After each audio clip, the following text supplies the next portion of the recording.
हम जीवों के जो इस मूल ज्ञान को अपने पूरे जीवन काल में एक बार भी सुन पाते हैं, और उससे भी बड़े भाग होते हैं उन जीवों के जो इस मूल ज्ञान को थोड़ा सा भी समझ पाते हैं। क्योंकि सुनना आसान है, आए बैठे 1 घंटा 2 घंटा सुन के चले गए, लेकिन इसको समझने में बहुत ज्यादा विवेक की जरूरत पड़ती है। इस ज्ञान को समझने में इतना विवेक चाहिए कि कहो पूरे जीवन का विवेक कम पड़ जाए। क्योंकि कई बार बिल्कुल भी समझ से परे हो जाती है बात कि ये बात जा कहां रही। जिस पर मालिक की कृपा हो, जिस पर मालिक की दया हो, परमात्मा की अपार दया हो, तब जाकर कोई ये ज्ञान समझ पाता है, तब जाके वो अज्ञान को त्याग पाता है। नहीं तो पूरा जीवन अज्ञानता में ही बीत जाता है। तो आज उसी मूल ज्ञान को, उसी आत्म ज्ञान को इस गांव में बताया जाएगा। और जहां भी आवाज जा रही है, मालिक से अरदास करते हैं कि उन जीवों को मेरी एक एक बात समझ में आए, ताकि सबका कल्याण हो, सबका बेड़ा पार हो। क्योंकि अब वो समय आ गया है जिसमें धर्म के नाम पे अत्याचार, धर्म के नाम पे झगड़े, धर्म के नाम पे पाखंडवाद, ये चरम पे है। ये चरम पे है। धर्म के नाम पे देश के देश लड़ रहे हैं एक दूसरे से, परमाणु बम फेंकने का मौका तलाश रहे हैं। इसके नाम पे, धर्म के नाम पे। धर्म के नाम पे ही पूरा पाखंड जोर पकड़ के बैठा है। धर्म के नाम पे ही सबसे बड़ी बड़ी लूटें चल रही हैं। भगवान के नाम पे लूटना एक धंधा बन चुका है। तो कलयुग का ये चरम है। अब इसमें सतयुग की जोत जगानी है। कलयुग में सतयुग लेके आना है। और कैसे आएगा सतयुग, आज अच्छे से समझाया जाएगा। तो सत्संग शुरू करने से पहले परमात्मा के नाम पे जयकारा लगाएंगे। बोलिए परमपिता परमात्मा की जय। सदगुरु बंदी छोड़ कबीर साहेब की जय। सभी संतों की जय। सभी भक्तों की जय। आज के आनंद की जय। सकल हंस को बंदगी साहेब, बंदगी सतना। तो सबसे पहले हमें ये समझना है कि जिस दुनिया में हम रहते हैं, इसको ब्रह्मांड बोला जाता है। सबसे पहले हमने ये जानना है कि इस ब्रह्मांड को बनाने वाला कौन है। उसे ब्रह्म कहा जाता है। ये ब्रह्म का ही एक अंड रूपी घर है। जैसे आप अपना घर बनाते हो, उसमें अपने बीवी बच्चों को, अपने वंशजों को रखते हो, पोता नाती रखते हो। इसी प्रकार ये जो घर आपको दिखाई दे रहा है, ये सूरज, चांद, सितारे, धरती, ये सब जिसमें घूम रहे हैं, ये ब्रह्मांड में घूम रहे हैं। ब्रह्मांड का मतलब है ब्रह्म के द्वारा बनाया गया एक अंडा। बिल्कुल गोल दिखाई देता है कि हाँ, बिल्कुल गोल ब्रह्मांड है। तो इसी को कबीर साहब की वाणियों में काल का देश बोला गया है, काल की नगरी बोली गई है। अब काल का देश, काल की नगरी क्यों बोली गई? क्योंकि यहाँ पर कोई भी आ जाए, वो एक ना एक दिन काल के मुंह में चला जाए। यहाँ कोई भी आ जाए, ए टू जेड, चींटी से लेके हाथी तक, हाथी से लेके वेल मछली तक, जो दिख रहे हैं, जो नहीं दिख रहे हैं, कोई भी योनि है, वो यहाँ आएंगे और जाएंगे। ये काल की नगरी है। अब इस काल की नगरी में हम सबकी उत्पत्ति हो चुकी है। यानी जितने भी शरीर तुम्हें दिखाई दे रहे हैं, ये सब पैदा हो चुके हैं। अब ये पैदा क्यों हुए हैं? मरने के लिए। किसान खेत में बीज डालता है, फसल उगाता है, खूब पानी लगाता है, फसल पकाता है, पकती है। क्यों? काटने के लिए। यानी इस दुनिया में जितने भी जीव आ रहे हैं, इनको पैदा करने और इनका नाश करने में किसी का हाथ है, और उसका क्या नाम है? उसी को काल निरंजन कहते हैं, जिसको अलख निरंजन भी कह देते हैं। अलख निरंजन, इसी का ये संसार है। और ये संसार इसने कैसे बनाया है? ये माया के साथ मिलके बनाया है। इसीलिए इस दुनिया में माया का सबसे ज्यादा प्रभाव है। माया ने किससे मिलके बनाया है ये सृष्टि? माया ने 3 गुणों से मिलकर ये सृष्टि बनाई है। कौन से 3 गुण? रजोगुण, सतोगुण, तमोगुण। इसका मतलब क्या है? यानी 3 ऐसी शक्तियां माया ने विस्तार करी हैं। एक का काम पैदा करना, एक का काम पालन करना, और एक का काम संहार करना। इसी को हम अपने धार्मिक ग्रंथों में ब्रह्मा विष्णु महेश कह देते हैं कि ब्रह्मा जी सृष्टि को पैदा कर रहे हैं, विष्णु जी उसकी पालना कर रहे हैं, शंकर जी उसका संहार कर रहे हैं। अब इसका मतलब ये नहीं कि केवल हिंदुओं के देवता हैं ये, कि कोई कहे कि ब्रह्मा जी तो केवल हिंदुओं के हैं, मुसलमानों के नहीं है, या विष्णु जी केवल हिंदुओं का खाना पीना देख रहे हैं, पाल रहे हैं, मुसलमानों को नहीं देख रहे, या शंकर जी केवल हिंदुओं का संहार कर रहे हैं, मुसलमानों। सबका, जितने भी जीव हैं, ये तीनों गुण उनको इस दुनिया में लेके भी आ रहे हैं, पाल भी रहे हैं, और संहार भी चल रहा है। तो इसी 3 गुणों की जो जननी है, जिसको आदि शक्ति अष्टांगी बोला गया है, उस अष्टांगी को भी समझ लो क्या होता है अष्टांगी। अष्टांगी का मतलब होता है जिसके 8 अंग हों।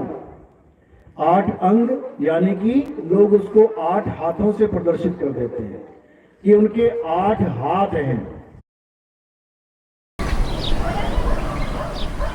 माँ, अब 2500 रुपए मिलेंगे और भाभी को 21,000 अलग से। अरे कौन दे रहा है? भाजपा दिल्ली में सरकार बनते ही देगी।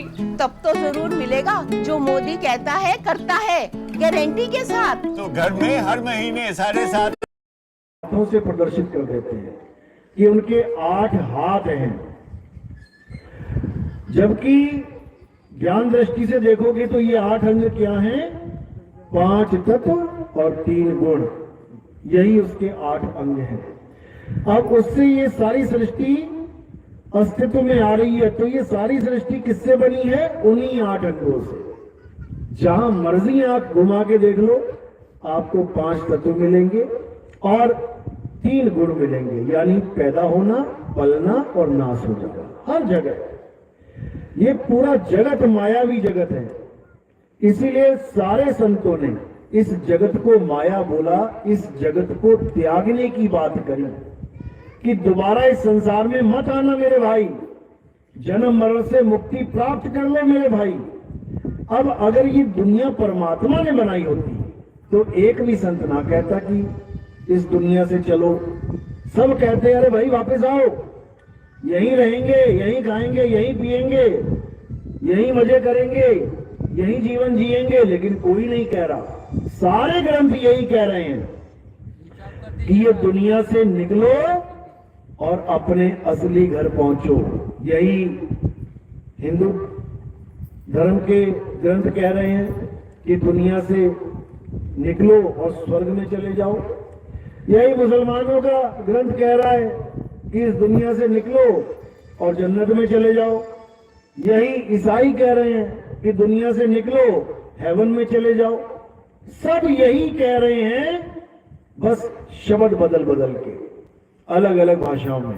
यानी किसी को प्यास लगी तो कोई कह रहा जल दे दो, कोई कह रहा वाटर दे दो, कोई कह रहा नीर, कोई कह रहा तोय दे दो, कोई कह रहा पानी दे दो। बस शब्द अलग अलग हैं, लेकिन वस्तु एक ही डिमांड में है। तो इसी प्रकार संतों ने हमें समझाया कि इस देश में, यानी इस लोक में जो भी रह रहा है वो दुखी ही दुखी है। उसको सुख क्षण मात्र का भी नहीं है। अगर सुख है भी तो किस कारण है? क्योंकि उसको दुख मिल गया है, इसलिए वो थोड़े से दुख कम होने को सुख मान बैठा है। दुख कम होना ही सुख है। सुख कोई अलग से चीज नहीं है। तुम्हें भूख लगी है, ये दुख है। तुम्हें खाना मिल गया तो क्या है?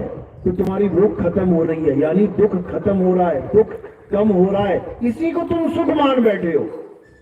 खाने में सुख नहीं है। अगर खाने में सुख होता तो तुम्हें पेट भर के खाना खिलाने के बाद तुम्हें और दिया जाता तो उसमें तुम्हें सुख मिल रहा होता, लेकिन वो सुख नहीं देगा। तुम कहोगे भैया खाना खा लिया और नहीं चाहिए, नहीं और खा, और सुख ले, और खा, नहीं भैया पेट भर जाए और खा, तो वो सुख नहीं, वो दुख हो गया। यानी केवल दुख की कमी होना ही सुख कहलाता है। हमारी कोई घर में प्रॉब्लम आ गई, कोई दिक्कत आ गई, भगवान से क्या कहेंगे? भगवान ये बला टल जाए। केवल बला टलना ही सुख है, कोई और चीज आने वाली नहीं है कहीं से। लेकिन ये संसार ही दुखों का घर है। नानक दुखिया सब संसार, सुखी सोई जो नाम आधार। अब एक नकली सुख है और एक असली सुख है। नकली सुख क्या है? तुम्हारे दुख कम हो जाएं, वो नकली सुख है। क्यों? दोबारा फिर दुख आ जाएंगे। और असली सुख क्या है? जब तुम दुख और सुख दोनों से ऊपर उठ जाओगे तब तुम असली सुख को प्राप्त करोगे। वहां पर ना तुम्हें सुख से मतलब रह जाएगा और ना तुम्हें दुख से मतलब रह जाएगा। यानी अब तुम उस अवस्था को प्राप्त कर रहे हो जहां पर ये माया का त्रिगुणी खेल चलेगा ही नहीं, तुम्हारे ऊपर माया का प्रभाव रहेगा ही नहीं। यानी इज्जत मिल गई तब भी ठीक, बेइज्जती कर दी किसी ने तब भी ठीक। इससे ऊपर उड़ जाना है, तब समझ लो कि अब तुम अपने असली अस्तित्व में आओगे। अभी तक तो नकली अस्तित्व है। नकली में दुख है। तुम काले हो, तुम्हें कोई काला कहेगा, तुम्हें लगेगा यार मुझे काला बोल दिया। तुम ठिगने हो, तुम्हें कोई और ठिगने, तुम कहोगे यार मुझे तो बेइज्जती कर दी। तुम मोटे हो, तुम पतले, यानी नकली स्वरूप को अपना मानोगे तो तुम्हें बेइज्जती भी लगेगी और तुम्हें सम्मान भी लगेगा, दोनों लगेंगे। और जब तुम अपने आप को सत्य यानी आत्मा मानोगे, अब ना तुम रहे गोरे, ना तुम रहे काले, ना तुम रहे मोटे, ना रहे छोटे। अब तुम्हारा ये रंग रूप ये सब किनारे हो जाएगा। अब तुम क्या रह जाओगे? अब तुम शाश्वत आत्मा रह जाओगे। अब उस आत्मा को ना तो कोई जला सकता है, ना कोई काट सकता है, ना कोई बुझा सकता है, कोई उसका कुछ कर ही नहीं सकता। यानी अब तुम बिल्कुल निर्लेप हो जाओगे इस माया से। ये तब होगा जब तुम्हारे जीवन में कोई सतगुरु आएगा। केवल गुरु आएगा इससे बात नहीं बनेगी, तुम्हारे जीवन में सतगुरु आएगा। जब तक सतगुरु नहीं आ गया तब तक कल्याण नहीं होगा। अब गुरु में और सतगुरु में फर्क क्या है समझना पड़ेगा। जैसे तुम्हारी लड़की की शादी है, अब दो प्रकार के पति मिलेंगे, एक अच्छा पति और एक बुरा पति। पति दोनों हैं, शादी होगी, पति दोनों। एक तो मारेगा डंडों से दारू पी के, वो भी पति है, और एक उसको रानी की तरह रखेगा, वो भी पति है। दोनों पतिव्रता हैं, दोनों की शादी हुई है, लेकिन एक सारी उम्र रहेगी और एक राज करेगी। तो हमें कैसे पता लगे कि हम रोने वाले गुरु को पकड़ बैठे हैं या राज करने वाले गुरु को पकड़ के बैठे? गुरु तो सबने बना रखे हैं, गुरु तो सबने बना रखे हैं।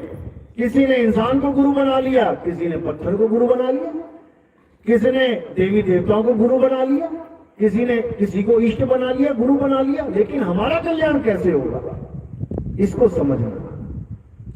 तो यहां दो प्रकार के गुरु बताए गए। पहला गुरु जो आपको परमात्मा के नाम से जोड़ता है, यानी परमात्मा के नाम का ज्ञान देता है। यानी आप हिंदू हैं तो आपको कह देगा राम राम जपो भाई, राधे राधे कर लो, ओम नमः शिवाय कर लो, ओम नमः भगवते वासुदेवाय कर लो, ओम भूर्भुवः स्वः, जो मर्जी नाम दे देगा हिंदू धर्म के हिसाब से। कोई मुसलमान गुरु है वो कह देगा अल्लाह अल्लाह जप ले भाई, रब रब कर ले, वो अल्लाह कुछ भी कर ले, खुदा खुदा कर ले, वो उस हिसाब से दे देगा। सिख गुरु मिल गया वो कह देगा वाहिगुरु वाहिगुरु जप ले। ईसाई मिल गया वो गॉड के पीछे लगा देगा नामों के। तो ये जो गुरु हैं ये परमात्मा के नाम से जोड़ते हैं, ये गुरु कहलाते हैं। और जो सदगुरु होता है वो क्या करता है, वो परमात्मा के सारे नाम छुड़वा देता है, वो सारे नाम छुड़वा देगा। क्या जप रहे हो, मैं राम राम जप रहा हूं, छोड़ दे। तुम क्या जप रहे हो, मैं अल्लाह अल्लाह कर रहा हूं, इसको भी छोड़ दे। तुम क्या कर रहे हो, मैं वाहिगुरु वाहिगुरु कर रहा हूं, इसको भी छोड़ दे। तुम क्या कर रहे हो, मैं गॉड गॉड कर रहा हूं, उसको भी छोड़ दे। यानी वो क्या करेगा, वो परमात्मा के सारे नाम जो इंसानों ने अपने अपने धर्म के, अपनी अपनी भाषा के, अपने अपने अक्षरों के, वर्णमाला के हिसाब से बनाए हैं, वो सारे नाम छुड़वा देगा। और करेगा क्या, वो तुम्हें डायरेक्ट परमात्मा से जुड़ने का रास्ता बताएगा। यानी जब तुम्हें प्यास लगती है तो तुम्हारे पास दो प्रकार के गुरु हैं। एक गुरु तुम्हें पानी का नाम जपवाएगा, जब वो बेटा प्यास लगी है तो पानी पानी पानी पानी, जल जल, वाटर वाटर वाटर, बुझ जाएगी प्यास। सारी उम्र जपते रहोगे ना तब भी प्यास नहीं बुझेगी। और एक मिलेगा जिसको वेदी गुरु कहते हैं, वो तुम्हारे सारे नाम छुड़वा देगा। क्या जपता भाई, जल जल छोड़ दे। तुम क्या जप रहे हो, वाटर वाटर छोड़ दे। तुम क्या जप रहे हो, पानी पानी छोड़ दे। वो सारे नाम छुड़वा के सीधे पानी का एड्रेस बता देगा कि बेटा कुछ जपने की जरूरत नहीं है, जहां तू खड़ा है बस यही खोदना शुरू कर। और सीधे खोदते खोदते क्या मिलेगा, नीचे पानी मिल जाएगा। तो पानी के ऊपर ही खड़ा है, लेकिन तुझे पता नहीं है, इसलिए सारी उम्र जप के ही जीवन बर्बाद करके चला जाता है।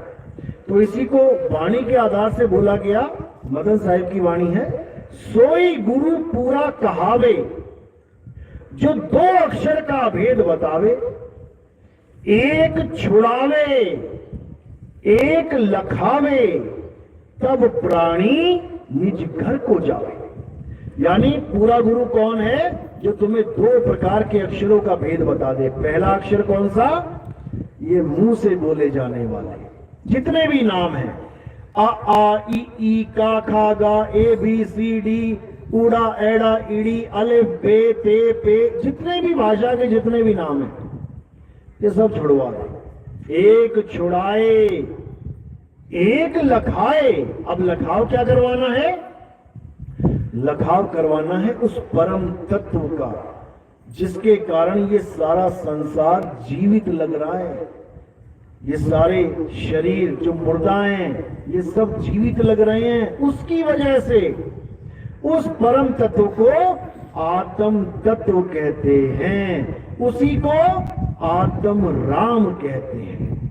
तो क्या करना है, सारे नामों को छोड़ के उस आत्म देव की शरण में जाना है, जिसकी महिमा कृष्ण जी गीता में गाते हैं।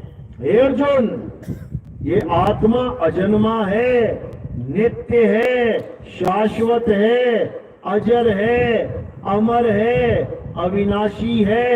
इस आत्मा को ना तो कोई शस्त्र काट सकता है, ना अग्नि जला सकती है, ना वायु सुखा सकती है, और ना जल भिगो सकता है। इस आत्मा के आधार पर ही ये पूरा संसार चल रहा है। देख लो, कोई भी जीव देखो आप, कुत्ता, बिल्ली, हाथी, घोड़ा, शेर, चीता, इंसान, पेड़ पौधे, किसके आधार से चल रहे हैं, आत्मा के आधार से। आत्मा के आधार से ही तुम यहां पर आके बैठे हो, आत्मा के आधार पे ही सत्संग में आके बैठ पाए हो। अगर रास्ते में आत्मा शरीर को छोड़ देती तो पहुंच जाते यहां पे, वहीं गली में पड़े होते, चार लोग उठा के ले जाते, घर भी वापस ना जा पाते कि चलो सत्संग नहीं पहुंच पाया तो घर ही वापस चला जाऊं। बीच ही में नैया डूब जाएगी अगर आत्मा ने छोड़ दिया तो। अब उसी आत्मा को हमने जानना है। आत्मा का नाम सुना है सबने? आत्मा का नाम तो सुना है? अपनी अपनी आत्मा लेके आए हो साथ में? देख लो, चेक कर लो, पर्स वर्स में पड़ी हो शायद। लाए हो सच में? कैसी है आत्मा? पर्स लाए हो, घड़ी लाए हो, मोबाइल लाए हो? पूछो, बता दोगे, क्योंकि 24 घंटे साथ रहता है पर्स, मोबाइल। आत्मा भी तो साथ रहती है। बिना आत्मा के कौन जीवन काट रहा है? एक पल नहीं काट सकते। 24 घंटे आत्मा साथ है, लेकिन आत्मा का कोई जिक्र ही नहीं है, आत्मा की कोई बात ही नहीं है, आत्मा का कोई ज्ञान ही नहीं है। ज्ञान किसका है? अरे वहां पत्थर पड़ा है, चलो पूज आते हैं। वो नदियां बह रही है, वहां डूब आते हैं। यही चल रहा है। पहले जाएंगे नदी में, फिर वहां जब 2-4 बच्चे डूब जाएंगे, फिर हाय हाय मर गए, हाय हाय मर गए। भैया घर में बैठो ना आराम से, क्या दिक्कत है? क्या प्रॉब्लम है? अब कई कहते हैं कुंभ नहाने जा रहे हैं, ठीक है, अच्छी बात है। कुंभ का मतलब समझ लो, स्नान होता क्या है। कुंभ का मतलब 2 प्रकार से जाना जाता है। एक कुंभ जो अभी लगा हुआ है इलाहाबाद में, प्रयागराज में लगा है, इलाहाबाद तो नाम बदल गया, प्रयागराज में लगा है। एक कुंभ वो है, उसकी एक कहानी है कि एक समय ऐसा था जब समुद्र मंथन हुआ था, उसमें से एक कुंभ निकला, कलश निकला, उसमें अमृत था, उसकी बूंद गिर गई। वो कब गिरी थी पता है? वो कब गिरी थी? वो तब की गिरी हुई है, लेकिन उसको याद कर करके हर 12 साल में कुंभ मनाया जा रहा है। अच्छी बात है। क्यों? क्योंकि हम अपनी संस्कृति से जुड़े रहें, भूल ना जाएं कि कभी समुद्र मंथन भी हुआ था, कि कोई देवी देवता भी होते थे। लेकिन जो असली कुंभ का मतलब है, वो कुंभ क्या है? वो कुंभ कोई और नहीं भाई, ये कायाई कुंभ है। किससे बनता है कुंभ? घड़ा किससे बनता है? मिट्टी से। ये किससे बन रहा है? ये मिट्टी का ही शरीर है। इसी कुंभ में, यानी इसी मिट्टी के कलश में अमृत की बूंद है। तुमने उस अमृत को खोजना है। उस अमृत को खोजो जिसकी वजह से ये मिट्टी जिंदा हो गई है। ये जो तुम्हें लग रहा है मैं जिंदा हूं, मैं जिंदा हूं, उस अमृत की वजह से जिंदा है ये घड़ा। नहीं तो मिट्टी कभी जिंदा होती है क्या? मिट्टी कभी जिंदा नहीं, मिट्टी तो मुर्दा है। केवल उस अमृत, अमृत का मतलब क्या होता है? अमृत। मृत यानी मुर्दा, कहते ना वो मृत पड़ा हुआ है वहां कोई, मृत यानी मुर्दा। अब आगे आ लगा दिया, अब क्या बन गया? अमृत यानी अमर। अब कौन है अमर? कौन है अमर? आत्मा अमर है। तो आत्मा कहाँ है? तुम्हारी आत्मा कहाँ है? प्रयागराज में है। तुम्हारी आत्मा कहाँ है? इसी कुंभ में है, इसी कुंभ में है। अब वो बूंद अपने मूल से बिछड़ गई है, इसलिए साहिब समझा रहे वाणी में, अरे जल में कुंभ, कुंभ में जल है, और बाहर भीतर पानी, और फूटा कुंभ जल जल ही समाया, और बूझे बिरला ज्ञानी। बस बात इतनी सी है। इसीलिए आजकल खूब चर्चा में आ रहा है कि ये आखिरी कुंभ है। कई महात्मा बोल रहे हैं वहां पे ये आखिरी कुंभ है कलयुग का, इसके बाद कोई कुंभ नहीं होगा। 144 साल का होगा, लेकिन वैसा नहीं होगा जैसा तुम कर रहे हो। होगा, बिल्कुल होगा। अब कौन सा कुंभ होगा? अब ये वाला कुंभ चलेगा जो हम बता रहे हैं, और ये घर घर में चलेगा। इस कुंभ को नहाने के लिए किसी गांव में, किसी शहर में जाने की जरूरत नहीं पड़ेगी। समझ लो अच्छे से, अब चलेगा असली कुंभ। क्यों? क्योंकि कलयुग में सतयुग आने वाला है, आने वाला है। सुना है ना कलयुग में सतयुग आएगा। कौन लाएगा? राम जी लाएंगे? श्याम जी लाएंगे? कौन लाएगा? हम लोग लाएंगे। कल्कि अवतार नाम सुना है कि नहीं? अपना ही भगवान है, पड़ोसियों का। कभी पूजा करी कल्कि अवतार की? आरती सुनाना जरा। किसी को कल्कि अवतार की आरती आती है? किसी के घर में फोटो लगी कल के अवतार की? अच्छा, मतलब जो तुम्हारा कल्याण करेगा उसकी लगाई नहीं है, जो जा चुके हैं उनकी लगा लगा। My Dyson Airwrap harnesses the Coanda effect to create multiple looks. It lets me shape with precision, smooth and hide flyaways, and achieve curls faster. Everyday styling for all hair types. No heat damage. इस दुनिया में main 10 अवतार, 9 अवतार तो हो लिए, चले गए। अब कौन बचे हैं? कल की अवतार बचे हैं। उनका क्या काम है?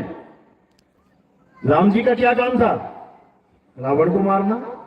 कृष्ण जी का क्या काम था? कंस को मारना। बुद्ध जी का क्या काम था? पाखंडवाद को मारना। अब कल्कि का क्या काम होगा? किसको मारना पता है? कल्कि नाम नहीं सुना तो उसका दूसरे का क्या नाम सुनोगे? कल्कि अवतार जब आएंगे तो कली काल को मारेंगे। कली काल सबसे बड़ा राक्षस है। रावण कंस उसके पैरों की धूल भी नहीं है। कली काल इतना बड़ा राक्षस है कि वो ब्रह्मा विष्णु महेश जी के अंदर भी बैठा हुआ है। वो इतना बड़ा राक्षस है, वो सबके अंदर बैठा हुआ है। ऐसा कोई जीव ही नहीं है यहां पे जिसके अंदर वो राक्षस नहीं बैठा है। और तुम उसी राक्षस के गुलाम बने बैठे हो। सुबह से लेके वही राक्षस तुम्हें सारे ऑर्डर देता है और तुम करते चले जाते हो। कौन कौन करता है? हाथ खड़ा करो। उस राक्षस की बात कौन मानता है? अभी पता लगेगा जो हाथ नहीं उठा रहे हो ना, अभी पता लगेगा। अभी कहोगे अरे हाँ, सब करते हैं सर, सुबह सो रहे होते हो ना, जैसे ही सुबह उठाए कोई, कब उठते हो? कैसे उठते हो? अरे उठ जा बहू, चाय बना ले। बहू कब उठेगी? जब मन कहेगा। अब अंदर शैतान बैठा है, बहू को कह रहा अरे बोलती रहती है ये, छोड़ तू सो आराम से। किसकी बात मानी? मन की। समझ लो पहला ऑर्डर किसका मान लिया? उसी कली काल का ऑर्डर है ये। उसके बाद उठ भी गई तो फिर क्या हुआ? अब जैसे ही चाय बनाने गई तो क्या कर रही है? चाय पत्ती डालेगी ना। कौन सी चाय पत्ती डालेगी? जो दुकान से लेके आए हैं। किसके अनुसार? मन के अनुसार। 20 तरह की थी वहां चाय पत्ती। तुम कौन सी उठाओगे जाके? जो तुम्हारा मन कहेगा। अब तुम नहाने गए तो साबुन कौन सा लगा रहे हो? शैम्पू कौन सा लगा रहे हो? जो तुम्हारा मन कर रहा है। उसके बाद घर में आए, नहा के बाहर कपड़े भी कौन से पहनोगे? 50 साड़ियां रखी हैं, कौन सी उठाओगे? जो आज मन कहेगा। यानी सुबह से लेके रात तक तुम वही करोगे जो मन कहेगा। ये मन कौन है? ये मन कौन है? ये मन ही कली काल है। ये मन ही कली काल है। ये मन सबके अंदर बैठा हुआ है। ये मन ही एक दूसरे से प्रेम, एक दूसरे से नफरत, एक दूसरे से कलह, सब कुछ कराने वाला ये मन ही है। ये मन इतना शातिर है कि भगवान को भी श्राप दिलवा दे। विष्णु जी को किसने श्राप दिया था? विष्णु जी के परम भगत ने। कौन था वो? नारायण। नारायण 24 घंटे नारायण नारायण कर रहा है, लेकिन समझ नहीं पाया मन के खेल को। और क्या किया? विष्णु जी को ही श्राप दे दिया कि जैसे तूने मुझे एक स्त्री के लिए तड़पाया है, तू भी स्त्री के लिए तड़पेगा। अब श्राप देने के बाद कह रहा अरे प्रभु, ये वचन मेरे मुंह से कैसे निकल गए? निकले नहीं, निकलवाए गए हैं। निकलवाए गए हैं। यही है कली काल का खेल। बड़े बड़े राजाओं महाराजाओं को ये भिखारी बना देता है। समझ लो, सुदामा जैसा भगत, तुम कभी सोच सकते हो कि सुदामा से बड़ा कोई भगत होगा कृष्ण जी का? जिसके चरण धो के कृष्ण जी ने पी ली है, नहीं पिए क्या? उसको इसी कली काल की वजह से राक्षस योनि प्राप्त हुई। कभी सुना कि राक्षस बन गए सुदामा? किसने दिया शराब पता है? राधा ने। राधा जी ने श्राप दिया कि चल राक्षस बन जा जाके। अब लोग कहते हैं राधा जी तो इतनी प्यारी हैं, वो कभी किसी को मार नहीं सकती, इसीलिए उनके हाथ खाली होते, कोई अस्त्र शस्त्र नहीं होता उनके पास। ये जो जीव है ना, ये उन अस्त्र शस्त्रों से भी बड़ा अस्त्र है। जब ये चलता है तो सुदामा जैसों को भी राक्षस बना देता है। ये कली काल का खेल है। उसी कली काल का खात्मा करने के लिए कल्कि अवतार का इस दुनिया में आगमन होगा। अब कल्कि अवतार क्या है उसको भी समझ लो। कल्कि अवतार क्या है? कल्कि का मतलब होता है, उसका नाम ही देखो कैसे रखा है, कल्कि। कल्कि का मतलब होता है जिसमें कोई कलंक ना हो, कोई दाग ना हो, उसको कल्कि कहते हैं। तो कल्कि का मतलब है आत्मदेव, जिसमें कोई दाग लग ही नहीं सकता। आत्मा में दाग लगा दोगे क्या? आत्मा को काटोगे, मारोगे, जलाओगे, क्या करोगे? कुछ कर ही नहीं सकते उस आत्मा का। वही आत्मदेव कल्कि अवतार हैं और वो यहां आकर इस मन का यानी कली काल का काम तमाम करेंगे। उनका काम ही यही है। तो अब सबसे पहले वो क्या करेंगे? जितने भी पूजा पाठ आप कर रहे हो, सतयुग में किया, द्वापर में किया, त्रेता में किया, उस सब पूजा पाठ को वो खत्म करवा देंगे। खत्म, वो खत्म करवा देंगे। सारे जप तप व्रत पूजा पाठ हवन यज्ञ सब खत्म करवा देंगे। कैसा लग रहा है खत्म करके? कुछ बोझा उतरा सिर से? ये चक्कर में पड़ गए, क्या बात कर रहे हो, सारी पूजा खत्म? कुछ तो सोच रहे होगे, क्या पहले खत्म नहीं करवाई थी क्या? द्वापर युग में कृष्ण जी ने गोकुल धाम वासियों से क्या बोला था? जब सब हवन यज्ञ कर रहे थे तो क्या बोला? अब किसी देवी देवताओं की पूजा नहीं करनी है। तो खत्म तो पहले भी करवाई थी। तो फिर क्या हुआ था? इंद्र भगवान आ गया था बारिश करने के लिए कि देवी देवताओं की पूजा खत्म करवाते हो, हम इनको मार ही देंगे डुबो डुबो के। तो क्या किया था भगवान ने? मरने के लिए छोड़ दिया था? क्या किया था? हाँ, एक उंगली से पूरा पर्वत उठाया। किसके लिए? हमारे लिए। क्या बोला था हमें? पूजा मत करना, मैं तुम्हें बचा लूंगा, डरना मत, लो चिंता मत करना, मैं पूरा।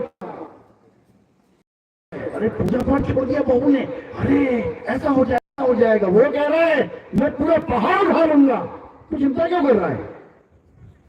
समझो बात। तो इसीलिए कल्कि अवतार का क्या काम होगा? वो सारी दुनिया का पूजा पाठ खत्म करवा देंगे, सब खत्म। तो फिर करवाएंगे क्या? वो आत्मा का ज्ञान समझाएंगे। आत्मा का ज्ञान समझाएंगे, जिस आत्मा के सहारे आप छोड़ो देवी देवता भी खड़े हैं। बिना आत्मा के कोई चल रहा है क्या? सब आत्मा के सहारे चल रहे हैं। उस आत्म तत्व को ना जानने के कारण सब जन्म मरण में फंसे पड़े हैं। सब मर रहे हैं, सब जन्म रहे हैं, फिर वापस आ रहे हैं, फिर किसी मां के गर्भ में जाए हैं। हजारों लाखों करोड़ों अरबों माओं के गर्भ में से होते होते होते आज यहां बैठे होते। ये मत सोचना तुम्हारी एक अम्मा है, तुम्हारी लाखों करोड़ों अम्मा पीछे छोड़ के आए हो। तुम्हें उनकी शक्लें याद नहीं है, तुम्हें उनके नाम याद नहीं है। तुम एक माता को, एक पिता को लेके चल रहे हो कि मेरा तो एक माँ एक बाप है। अनंतो माँ अनंतो बाप हो चुके हैं तुम्हारे, समझ लो। और ये नहीं कि खत्म हो गई कहानी, अभी और भी है। कब तक? अनंतों, अनंत समय तक ये कभी खत्म ही नहीं होगी कहानी। अब खत्म करने का एक मौका मिलता है। देखो, सबको एक मौका मिलता है। अब मौका मिला है इस जंजाल को खत्म करने का। कैसे करेंगे? कबीर साहब वाणी में समझा रहे हैं। जल में मीन प्यासी, मोहे देखत आवे हासी, आत्म ज्ञान बिना नर भटके, कभी काबा कभी काशी। कहते हैं आत्म ज्ञान बिना नर भटके, यानी जो तुम्हें चाहिए चीज, जिसके लिए तुम मंदिर जा रहे हो, मस्जिद जा रहे हो, गुरुद्वारे जा रहे हो, चर्च जा रहे हो कि मुझे भगवान मिल जाए, मुझे परमात्मा मिल जाए, वो तुम्हें कहीं मिलने वाला नहीं। वो कहां मिलेगा? वो तुम्हारी आत्मा में विराजमान है। दूध तुम्हारे घर में है 10 लीटर और तुम घी ढूंढने बाहर जा रहे हो, जंगल जंगल, वादी वादी, और घर में घी दूध पड़ा है, दूध में ही घी छुपा है, लेकिन तुम्हें निकालना नहीं आता, इसलिए भटक रहे हो। तो क्या करना है अब उस मालिक को मंदिरों में नहीं ढूंढना है, मस्जिदों में नहीं ढूंढना है, गुरुद्वारों में, चर्चों में नहीं ढूंढना है। अब उस परमात्मा को कहां ढूंढना है? अपनी आत्मा में ढूंढना है। उससे पहले अपनी ही आत्मा को ढूंढना है। परमात्मा को तो बाद में ढूंढेंगे, पहले अपनी आत्मा को ढूंढना है। मेरी आत्मा है कहां? मेरी आंख कहां है, कान कहां है, नाक कहां है, बाल कहां है, सब पता है, लेकिन मेरी आत्मा कहां है? ये होती क्या है? ये है कैसी? जब ये समझ में आने लग जाएगा, तब समझ लो कि अब आपका जीवन सफल होने से कोई नहीं रोक सकता। यही आत्म ज्ञान है। तो साईं समझा रहे हैं कि आत्म ज्ञान बिना नर भटके, कभी काबा कभी काशी। मुसलमान भाई है तो काबा भाग रहा है, हिंदू भाई है तो काशी भाग रहा है, और जिसको ढूंढना चाह रहा है वो उसके अंदर ही विराजमान है। इसी को अच्छे से समझना है। साहिब समझा रहे हैं, ज्यों तिल माही तेल है। अब तिल की बोरी भरी पड़ी है तुम्हारे यहाँ, 50 बोरियां रखी हैं, और तिल का तेल लेने तुम भटक रहे हो, कहीं तिल का तेल मिल जाए। अरे वो तिल के दाने में ही है। ज्यों तिल माही तेल है और ज्यों चकमक में आग, तेरा साईं तुझ में है, जाग सके तो जाग। तुम्हारा साईं तुम्हारी आत्मा में विराजमान है, लेकिन तुम्हें अपनी आत्मा का ज्ञान नहीं पता, इसलिए तुमने पत्थर को भगवान मान लिया कि पत्थर ही भगवान है। ना तो राम जी पत्थर के थे, ना कृष्ण जी पत्थर के थे, ना हनुमान जी पत्थर के थे। बता दो कोई था तो? कौन सी पत्थर की? अहिल्या। अहिल्या पत्थर की थी। भगवान राम आए, पैर लगाया पत्थर में, पत्थर से इंसान बन गई। भगवान वो है जो पत्थर को इंसान बना दे, और इंसान वो है जो भगवान को पत्थर बना दे। शेरू भाग गया। इससे भी बड़ी खबर सुनाऊं? रैपिडो पे लोएस्ट प्राइस कैप गारंटी, वरना डबल पैसे आपके गारंटी। डबल गारंटी, गारंटी पे गारंटी, लोएस्ट प्राइस गारंटी। जब भी मैं ठंडा खाती थी, जैसे कि आइसक्रीम, मुझे एक झंझनाहट सी महसूस होती थी। ये बढ़ती जा रही थी ये प्रॉब्लम। पहले ठंडे से शुरू हुई, फिर गर्म खाने से हो रही थी, तब जाके मैंने डेंटिस्ट को दिखाया। उन्होंने कहा कि आप सेंसोडाइन यूज कीजिए। अब मुझे फ्रिज से कुछ ठंडा निकाल के खाना हो तो मुझे दोबारा सोचना नहीं पड़ता है। भगवान वो है जो पत्थर को इंसान बना दे, और इंसान वो है जो भगवान को पत्थर बना के बैठा दे। भगवान बड़ा हो गया कि इंसान बड़ा हो गया? समझो, पहली बात कि किसी पत्थर में भगवान नहीं है। अगर तुम्हें लगता है नहीं नहीं हमारे तो पूरा विश्वास है, ठीक है, चले जाओ तुम अपना दरवाजा खोल के 3 दिन के लिए किसी रिश्तेदार के यहाँ, और अपने दरवाजे के बाहर 3-4 मूर्तियां रख देना भगवान की, जिसकी तुम पूजा करते हो। जो भी रख लेना, किसी की भी। क्या तुम चले जाओगे? 3 दिन बिना ताला लगाए चले जाओगे? तुम्हारे घर ताला लुट जाएगा। तुम्हें विश्वास ही नहीं होगा कि भगवान जी बचा भी लेंगे मेरा घर, क्योंकि तुम्हें भगवान पे विश्वास नहीं है भाई। तुम्हें ताले पे विश्वास है, तभी खोल लगा के 3 बार खींच के देखते हो सही से लगा कि नहीं। अंदर भगवान है, पूजा करते हो, पूरा मंदिर बना हुआ है, उस पर विश्वास नहीं है, ताले पे विश्वास है कि पक्का लगा कि नहीं लगा। तो सोचो कौन रक्षा कर रहा है? पत्थर रक्षा नहीं कर सकता। तुम्हारे पीछे दो कुत्ते पड़ जाएं, सामने 50 फुट की मूर्ति है भगवान की, उस तरफ भागोगे या किसी एक आदमी की तरफ भागोगे जो लठ लेके खड़ा है, डंडा लेके खड़ा है? किसकी तरफ भागोगे? खुद ही समझ जाओगे।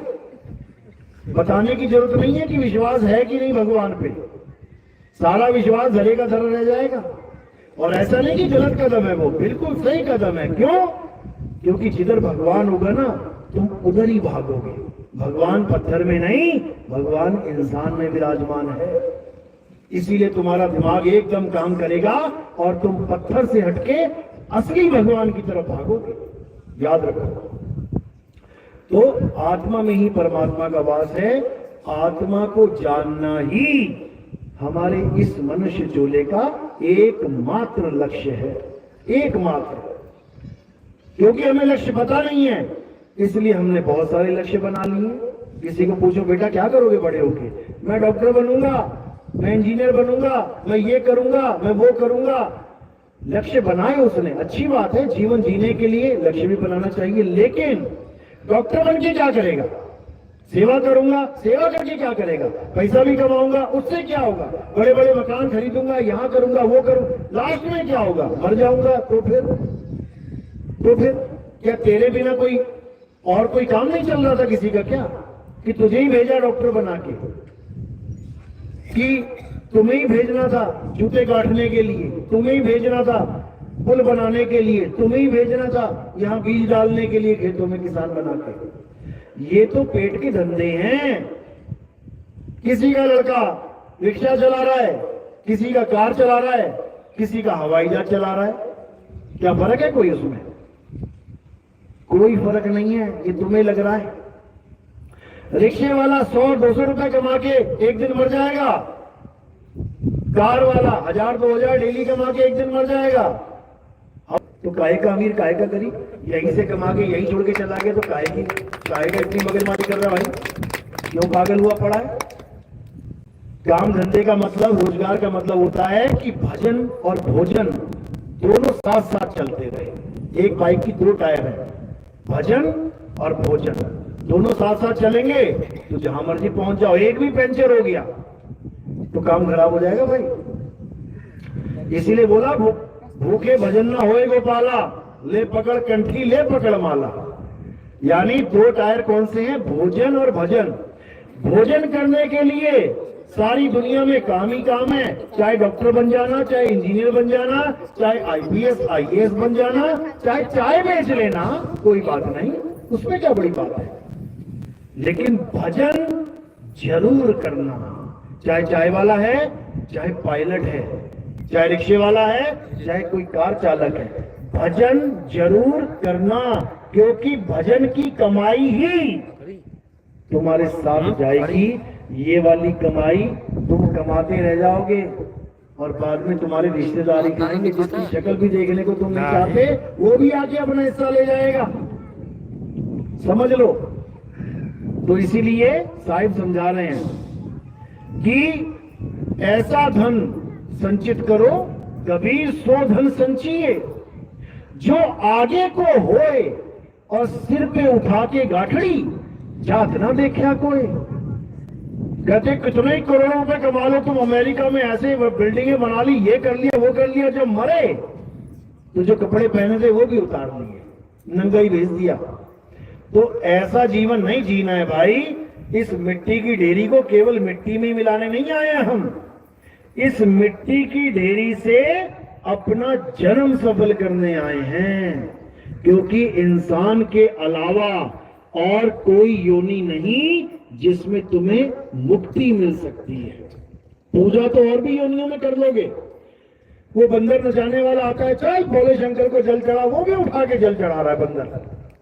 हाथी पकड़ के लाता है बंदा, हाथी से भी जल चढ़ पूजा करवा देता है, माला चढ़वा देता है। वही तुम कर रहे हो, वही हाथी कर रहा है। अगर इसी से मुक्ति होती, तुम्हें तो बाद में कहता भगवान, पहले उस कम अकल वाले को मुक्ति दे देता कि ये तो इंसान होके कर रहा है, समझदार है, वो बिना समझे कर रहा है। ऐसा नहीं है। इंसान जन्म में ही मुक्ति हो सकती है, और कारण क्या है? पूजा पाठ नहीं है, राम राम जपना नहीं है। तोता भी जप सकता है राम राम, तुमसे ज्यादा बार जप लेगा दिन में, फिर तो तोते की मुक्ति हो जाए। ना तो राम राम जपने से मुक्ति होगी, ना पूजा पाठ करने से मुक्ति होगी, ना हवन यज्ञ करवाने से मुक्ति होगी, ना किसी मंत्र जपने से, ना किसी ध्यान क्रिया से कि नाक पे ध्यान लगा ले, त्रिकुटी पे ध्यान लगा ले, सांसों पे ध्यान लगा ले, ये कर ले। ये सब माया जाल है, ये सब काया जाल है। इसको दिमाग से निकालो। और क्या करना है? केवल और केवल अपनी आत्मा में रमण करने से मुक्ति होगी। अध्याय 3 17वां श्लोक पढ़ो। टाइम याद रखना, 3:17। कितने बजे? 3:17, यानी अध्याय 3 17वां श्लोक। ये तुम्हारे जीवन का सार है। अगर तुम्हें ये नहीं पता कि मैं क्या करने आया हूं दुनिया में, तो केवल ये श्लोक पढ़ लेना। पूरी गीता पढ़ने की जरूरत नहीं पड़ेगी। कौन पढ़े इतनी बड़ी गीता, कई लोग कहते हैं। तो केवल 3:17 पे आ जाना, वही तुम्हें समझ में आ जाएगा कि जो मैं कर रहा हूं वो ठीक कर रहा हूं या गलत कर रहा हूं। बस। तो क्या कह रहा है 3:17? हे अर्जुन, जो अपनी आत्मा में रमण करते हैं, जो अपनी आत्मा में तृप्त हैं, जो अपनी आत्मा में संतुष्ट हैं, उनके लिए कोई धार्मिक कर्म कर्तव्य लागू ही नहीं होता। यानी पूरा कुंभ भी चला जाएगा और तुम नहाने नहीं गए, तब भी कोई फर्क पड़ने वाला नहीं है तुम्हारे ऊपर। और तुम चले भी गए, तब भी कोई फर्क नहीं पड़ने वाला, क्योंकि जो असली कुंभ था वो तुम नहा चुके हो। समझ लो, 3:17 तुम्हारे जीवन का वो समय बन जाएगा जो तुम्हारे जीवन को यू टर्न दे देगा। यानी जो भी तुम गलतियां कर रहे हो, वो सारी गलतियां ठीक हो जाएगी। बस एक ही श्लोक याद रखो, दूसरे की जरूरत नहीं पड़ेगी जीवन में। तो इसी को समझना है, यही कबीर साहब समझा रहे हैं। जब लगना चीनोगे आत्म, तब लगना मिली है परमात्म। कह रहे जब तक तुम दूध के पास नहीं गए, जब तक तुमने दूध का मंथन नहीं किया, तब तक तुम्हें घी नहीं मिलेगा। तुम कितना मर्जी जोर लगा लो, जो मर्जी कर लो, तुम घी नहीं निकाल पाओगे। इसी प्रकार कबीर साहब समझा रहे हैं कि अगर तुम्हें आत्म ज्ञान प्राप्त करना है, और गीता भी समझा रही है 4:34 पे, अध्याय 4 34वां श्लोक। हे अर्जुन, अगर तुम सत्य को प्राप्त करना चाहते हो, जो सत्य मैं तुम्हें बता रहा हूं, आत्मा कर रहा हूं जो मैं कुरुक्षेत्र में, अगर इस आत्मा को प्राप्त करना चाहते हो, तो तुम ऐसे तत्वदर्शी संत के पास जाओ और दंडवत प्रणाम करके उससे छल कपट से दूर होके, छल कपट से दूर मतलब इसलिए मत जाना कि नितिन दास क्या देता है देख लेते हैं, क्या बताता है नितिन दास देख ले। तुम्हारा जन्म बर्बाद हो जाएगा, जन्म बर्बाद हो जाएगा। जो ये सोच के आते हैं कि देखे क्या देता है, वो कभी प्राप्त कर ही नहीं सकता। समझ लो, वहां कब जाना है? जब तुम्हारी इतनी लगन लग गई हो कि अब मैं उस ज्ञान के बिना जीवित नहीं रह सकता, तब आना। तब आओगे, तब तुम्हें वो वस्तु सहज ही प्राप्त होगी। याद रखना, पूड़ियां तली जाती है ना, नीचे पूड़ियां तल रहे थे, किसमें तलते हो? कढ़ाई में, सीधे कढ़ाई में डाल देते, तल जाती है। तेल में डालते हो? सोच लो एक बार फिर से, तेल ही है वो, केवल तेल है वो, क्या है? तेल में डालोगे तल जाएगी, हो जाएगा। हाँ, गरम तेल में डालोगे तो नहीं तलेगी, गरम तेल में डालोगे तो तलेगी। अब ये गरम क्या है? ये लगन है। गुरु से लगन कठिन है भाई, और लगन लगे बिन काज न सरी है, जीव प्रलय हुई जाई। गुरु से लगन कठिन है भाई, यानी ज्ञान तभी लेना चाहिए, ज्ञान केवल तभी लेना चाहिए जब तुम्हारी लगन लग गई हो, तभी काम बनेगा, नहीं तो नहीं बनेगा। बिना लगन के तुम भले स्कूल में भेज दो बच्चों को, क्या पढ़ गया, मम्मी मन ही नहीं लगता, अरे फिर क्या हो गया, मन ही नहीं लगता, पढ़ रहा मन ही नहीं लगता, बिना मन के कैसे पास हो जाएगा? और तुम भेज रहे हो, पूरा साल जा रहा है, फिर भी फेल हो रहा है। कारण क्या है? मन नहीं लग रहा पढ़ाई में। इसलिए पहले अच्छे से इस मन को लगा लेना है। और मन कैसे लगेगा? जब तुम्हें ये समझ में आ जाएगा कि हम बंधन में हैं। जब तक चोर को यही ना पता हो कि मुझे जेल में डाल दिया गया है, तो वो छूटेगा कब? वो तो जेल में ही मजे ले रहा है। ये जेल है, इसमें क्या कर रहे हो तुम लोग? इसी जेल में मजे ले रहे हो। अरे हमने वो खेत खरीद लिया, बहुत बहुत मुबारकें। अरे हमारे बच्चा हो गया घर में, बहुत बहुत मुबारकें। अरे लड़के की शादी हो गई, बहुत बहुत मुबारकें। और वो इंतजार कर रहा है कि कब तुम्हारा अंत समय आएगा, कब तुम्हें फांसी चढ़ेगी। ये सारे जेल वाले बैठे हैं, सबको फांसी की सजा हो चुकी है। फांसी की सजा भूल के त्योहार मना रहे हैं, शादियां मना रहे हैं। ये नहीं पता बारात लेके जा रहे हैं, वही फांसी लग गई लड़के को, वही मर गया, वापस भी ना आ पाया। ये ऐसा लोक है भाई, ये मृत्यु लोक है, ये जीवित लोक नहीं है कि जीवन लोक है यहाँ तुम्हें सुख मिल रहे हैं। यहाँ पे पल पल मौत खड़ी है। अभी पता लगेगा, खेत में गया था कोई, अरे वहीं मर गया, घर भी ना पहुंच पाया, अटैक हो गया। तुम्हें भी होगा, तैयारी करो, सबको होगा, तैयारी करो। कल की अवतार तुम्हारी तैयारी करवाने आएंगे, मृत्यु से तुम्हें बचाने आएंगे, तुम्हें मौत से निकालने आएंगे। तुम कभी मरोगे नहीं अगर उनके कहे पे चलोगे तो क्या कह रहे हैं कबीर साहब? यही समझा रहे हैं कि जब लगना चीनोगे आत्म, तब लगना मिली है परमात्म। आत्म चीने तो परमात्म चीन है। और संत कहावे सोए, यह भेद काया से न्यारा। यानी इस पूजा पाठ में काया की कोई जरूरत ही नहीं है। यानी किसी काया की आस में नहीं बैठना है कि मैं उस भगवान की पूजा करता हूं, मैं इस भगवान की पूजा। ये सब काया की पूजा है, शरीरों की पूजा अब खत्म करनी है। अब किसकी पूजा करनी है? आत्मदेव पूजिए, गुरु के सहज सुभाए। गुरु ग्रंथ साहब में वाणी आती है, ये संत समझा रहे हैं हमें कि अगर अब पूजा करनी है तो केवल आत्मदेव की पूजा करो, जिसके कारण सारे देव भाग रहे हैं, चल रहे हैं, खा रहे हैं, पी रहे हैं। बिना आत्मा के हर देव मुर्दा है, समझ लो। तुम लोग बैठे हो केवल आत्मा की वजह से। माँ बेटी को प्यार कर रही है, बेटी बाप को प्यार कर रही है, भाई बहन को प्यार कर रहा है आत्मा की वजह से। पति पत्नी को प्यार कर रहा है आत्मा की वजह से। जब तक आत्मा शरीर से कनेक्ट है तब तक तो खूब प्यार है। और जिस दिन शरीर ने आत्मा को, शरीर छूट गया आत्मा से, तो एक दिन भी ना रखेगा तुम्हें कोई घर में, कितने प्यारे क्यों ना हो। जैसे शरीर ने जैसी आत्मा ने शरीर को छोड़ा, उसी वक्त सारे रिश्ते खत्म। अब क्या कहेंगे?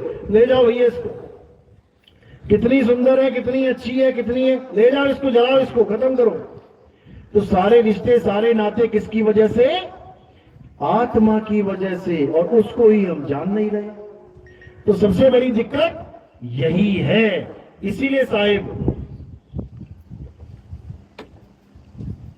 आत्मा के ज्ञान को सर्वोपरि कह रहे हैं। आत्मा का ज्ञान मतलब, कई लोग नकली आत्मज्ञानी बने बैठे हैं, यानी पूरा दिन पत्थर पूजेंगे, पूरा दिन मंत्र जपेंगे और बात करेंगे आत्मा की। बिल्कुल गलत है। आत्मज्ञानी कभी किसी पत्थर को नहीं पूजता, कभी किसी मंत्र के जाप को नहीं जपता, कभी किसी भगवान का नाम नहीं लेता। क्यों नहीं लेता? कारण क्या है? क्योंकि शब्द में ही अर्थ छुपा है। आत्म ज्ञान, जहां पर भी आत्म लग जाए, जैसे कोई आपको कहे अपनी आत्मकथा लिखो। अब तुम्हारी आत्मकथा में क्या लिखोगे? गांधी जी के 3 मंदिर थे, क्या लिखोगे? राम जी दशरथ जी के पुत्र थे। तुम्हारी आत्मकथा में क्या लिखोगे? कृष्ण जी गोकुल में आए थे, ये लिखोगे। अपनी आत्मकथा में क्या लिखोगे?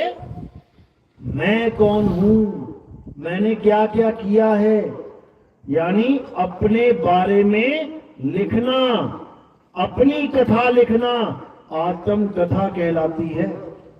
आत्महत्या क्या होता है? किसी और को गोली मार देना आत्महत्या। 4 लोगों को फांसी पे डाल दो, आत्महत्या हो गई। आत्महत्या का मतलब अपनी हत्या करना, खुद की, अपने शरीर की हत्या करना, किसी और से मतलब ही नहीं है।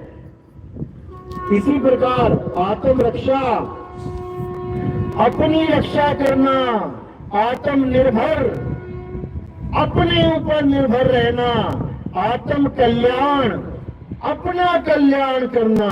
इसी प्रकार आत्मज्ञान यानी अपना ज्ञान प्राप्त करना।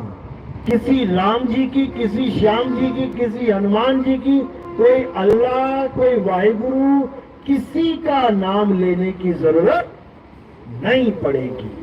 आत्मज्ञान यानी मुझे मेरी आत्मा का ज्ञान हो जाए।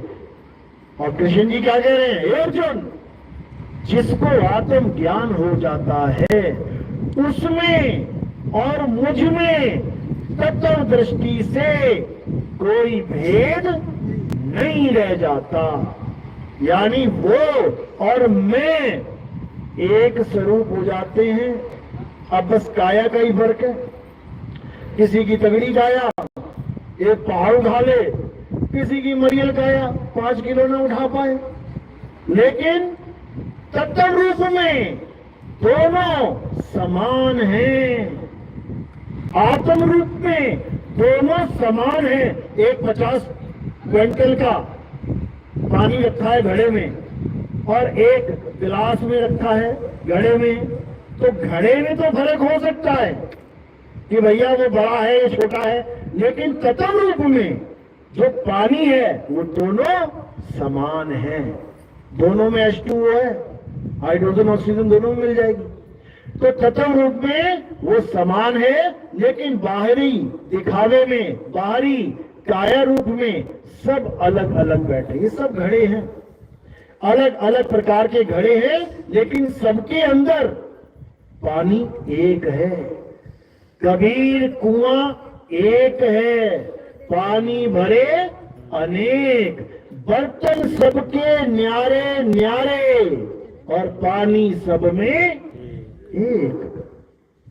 यानी तुम में, तुम्हारी माता में, तुम्हारे पिता में, सब में कोई भेद नहीं है। आत्म दृष्टि के हिसाब से सब एक से हैं, सब अजर अमर अविनाशी हैं, एक भी नहीं मरेगा।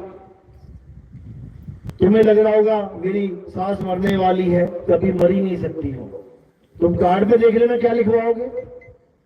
तुम ये नहीं लिखवाओगे कि मेरी सास मर गई, तुम लिखवाओगे मेरी सास का स्वर्गवास हो गया। स्वर्गवास का मतलब क्या होता है? यानी पहले यहाँ बिहार में वास था, इस गांव में वास था, अब वो कहाँ चली गई वास करने? स्वर्ग में। तो यहाँ से वहां गई है, मरी थोड़ी नहीं है। भाई दिल्ली से चले गए मुंबई रहने, दिल्ली से वास हो गया, मुंबई में वास हो गया, मर थोड़ी नहीं गए। क्या पता वहां मन्ना लेके साथ का फिर दोबारा आ जाए तुम्हारे घर में, फिर ओझा के पास जाओगे, अरे सास आ गई वापस भैया। समझो, कोई नहीं मर रहा है, केवल काया छोड़ना, काया पकड़ना। काया पकड़ ली जन्म कहलाता है, काया छोड़ दी मृत्यु कहलाती है। इससे ज्यादा कुछ नहीं है। इस दुनिया में अगर सबसे बड़ा झूठ है तो ये मौत है। जो लोग कहते हैं ना दुनिया का सबसे बड़ा सत्य क्या है, मृत्यु सत्य है, अज्ञानी है वो लोग जो ये कहते हैं मौत सबसे बड़ा सच है। मौत सबसे बड़ा झूठ है, क्योंकि तुम कभी मरते ही नहीं हो, तुम अमर हो, लेकिन तुम्हें पता ही नहीं है तुम हो क्या। इसलिए तुम्हें लगता हाय मर गया, हाय मर गया, हाय मर गया। समझ लो, हेलीकॉप्टर चला रहा है पायलट, हेलीकॉप्टर में आग लगी तो पायलट क्या करता है? खिड़की खोल के छलांग मारता है। तो ब्लास्ट होगा किसमें, हेलीकॉप्टर में या पायलट में? हेलीकॉप्टर फूट जाएगा, आग लग जाएगी और पायलट आराम से कूद के अलग हो जाएगा। तो हम कौन हैं? हम वो पायलट हैं जो इस हेलीकॉप्टर को चला रहे हैं। ये हेलीकॉप्टर टूटेगा, फूटेगा, जलेगा, खत्म हो जाएगा, लेकिन हम कभी खत्म नहीं होने वाले। इसी को आत्मज्ञान कहते हैं, इसी को जीव का कल्याण कहते हैं। अब क्या करना है? इस जीव को कैसे अपने मालिक के घर तक पहुंचाना है, इस पिंजरे में रहने वाले तोते को कैसे उसके घर तक पहुंचाना है, इसका एड्रेस बताने के लिए कल्कि अवतार आते हैं। बस इतना समझ लो। तुम्हें घर का रास्ता बताने के लिए, यानी तुम्हें मुक्ति का भेद बताने के लिए वो आएंगे और तुम्हारी जितनी पूजा पाठ है ये सब छुड़वा देंगे। छोड़ दो, खत्म करो। अब केवल और केवल अपनी आत्मा को जानो। हे अर्जुन, आत्मा को जान लेने वाला ही मनुष्य परम पद यानी मुक्ति को प्राप्त होता है। जो आत्म ज्ञान को नहीं जान पाते वो नाना प्रकार की योनियों में भ्रमण करते हैं। कुत्ता, बिल्ली, हाथी, घोड़ा, चींटी, मक्खी, मच्छर, बिच्छू, पता नहीं क्या क्या बनना पड़ेगा। आज तुम अपने घर में किसी को अलाउड नहीं करते। अभी देखो कनखजूरा जा रहा हो ना घर में, अभी झाड़ू आ जाए, निकालो यार उसको। अरे भैया उसकी भी तो धरती है ये। तूने थोड़ा सा सीमेंट लगा दिया और रजिस्ट्री करवा ली तो ये तेरी जमीन हो गई। वो भी तो वहीं रहेगा उसी धरती पे, कहां जाएगा? तुम मक्खी मच्छर को भी नहीं रहने देते। लगाओ जरा कोयल, भगाओ इनको। समझ लो, जैसे तुम भगा रहे हो ना, तुम्हें भी भगाया जाएगा। तुम भी आओगे सुबह सुबह उड़ते हुए, अरे यार कहीं खून की बूंद मिल जाए। मच्छर बनोगे तो खून ही पियोगे, और बैठोगे कहीं खून पीने के लिए तो एक पट्ट से मारेगा और तुम्हारा हो गया काम। समझ लो, सांप बन गए, कहीं घुसोगे तो मार मार के लाठियां तुम्हारे जबड़े तोड़ देंगे लोग। समझ लो, बनना पड़ेगा। ये मत सोचना कि नहीं बनोगे। इंसान कैसे बन गए? कैसे बन गए इंसान? क्योंकि ये प्रकृति का नियम है। 84 लाख भोगने के बाद एक बार इंसान बनेगा, उसके बाद फिर 84 में चला जाएगा। यानी ये तुम्हारा आखिरी मौका है। अगर इस मौके को तुम चूक गए, उसके बाद याद रखना, ये दुनिया में देख लो कितने प्रकार के जानवर हैं, ऐसे ही बन के आना पड़ेगा। आज ऐसे बन के क्यों आए हो पता है? 2 हाथ, 2 पैर, सिर, बढ़िया शरीर। क्यों आए हो? क्योंकि तुम्हें माँ बाप ऐसे मिले हैं। देख लेना अपने माँ बाप को, चेहरा तक मिलने लग जाएगा माँ बाप से। हाँ उसका लड़का है, शक्ल मिल रही है। और जब भैंस बन के आ जाओगे ना, फिर कहेंगे हाँ इसी का लग रहा है। समझ लो, जब कुत्ता बन के आ जाओगे तो पहचान जाएंगे, अरे ये वाला नहीं है, उसकी ये माँ लग रही है, उसकी ये मैच कर रहा है इससे। समझ लो, तो जैसे माँ बाप मिलेंगे, जैसा गर्भ मिलेगा वैसे ही निकल के आ जाओगे। फिर करोगे भक्ति, तब जानोगे आत्मा क्या है। समझा समझा के चले गए कृष्ण जी।